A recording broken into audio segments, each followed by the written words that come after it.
All right. Well, there we have it. Kebabs, basically, is what we have. Doner kebabs. Man, I'm really having trouble with this word, apparently. Who knows what it is? Yeah. And basically what happens is the Turks invaded Germany. No, I'm just joking. The Turks needed jobs, and Germany had the jobs available.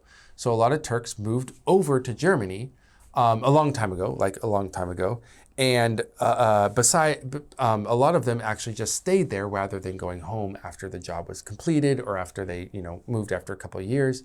They stayed there, and therefore giving rise to a lot of Turkish culture, like food, being very prominent in parts of Germany, including the doner kebab, which is basically the kebab you're thinking of.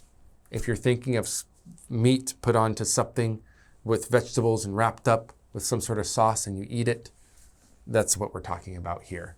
Doner actually means spinning, I believe. Spinning, yeah. I think. And kebab is, I have no clue, but I'm guessing it means either meat or it just means kebab. Yeah. I think it's some kind of meat. Yeah. Roasted meat. Sure. Yeah. Sure. And so they have it spinning on there, and they slice off those thin little, they're so delicious slices. Yeah. And then you have a wonderful little meal. It's kind of an institution here in Korea, too. Yeah, absolutely. You can find them everywhere. Yeah, and they've been here a while. I think it's a similar situation with the Turkish people coming here. And kind of settling. And then, I have a lot of Korean friends. They'll say, you know what, that's not even Turkish food anymore. That's become Korean food.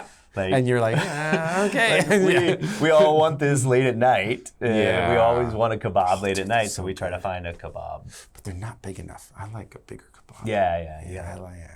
So I usually buy two.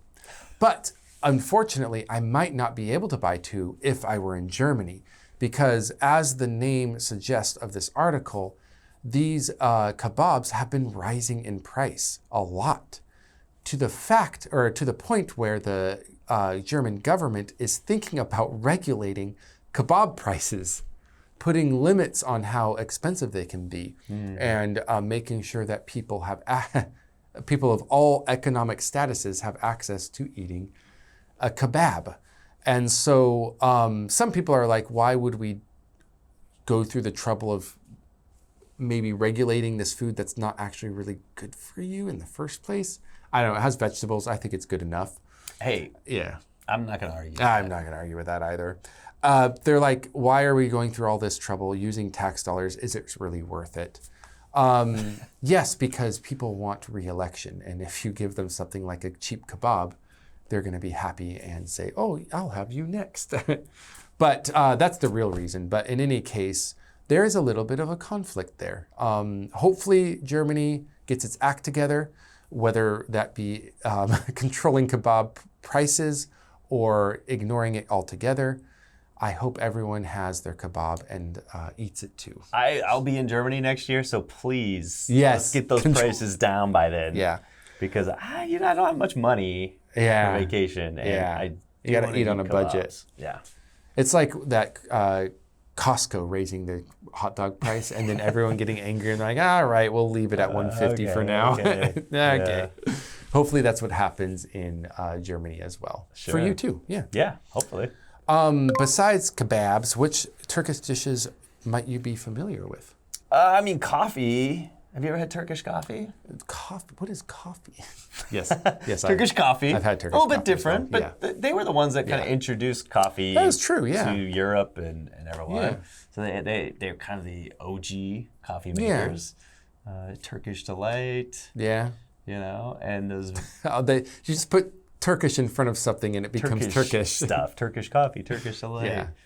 But yeah, I think kebab is the most famous. A problem with that region is that a lot of people fight over whose food is really, like hummus. Greeks are like, it's us, it's ours. And Palestinians are actually, no, that's ours. We started it, which I think they did actually. Yeah. But I don't really know what is Everyone's truly Turkish. That's true. Yeah. No. I don't want to get in trouble with that. Well, Turkish coffee, I think we can safely say is Turkish. I hope so. Yeah. Hope so. And even if it's not, at least it's well known as being Turkish now. Yeah. You're safe. Yeah. I think go ahead and check out the vocabulary down below to see some pretty good words. There's a couple in there that you may not need to know. If you are needing some sort of heart doctor, you can go to a cardiologist. Otherwise, maybe you don't need to talk about that word ever again.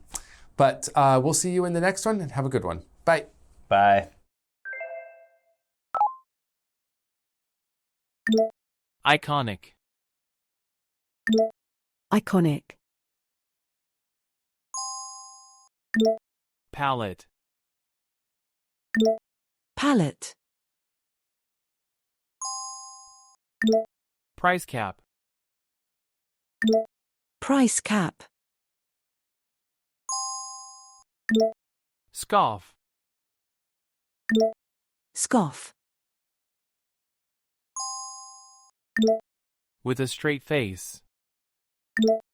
With a straight face.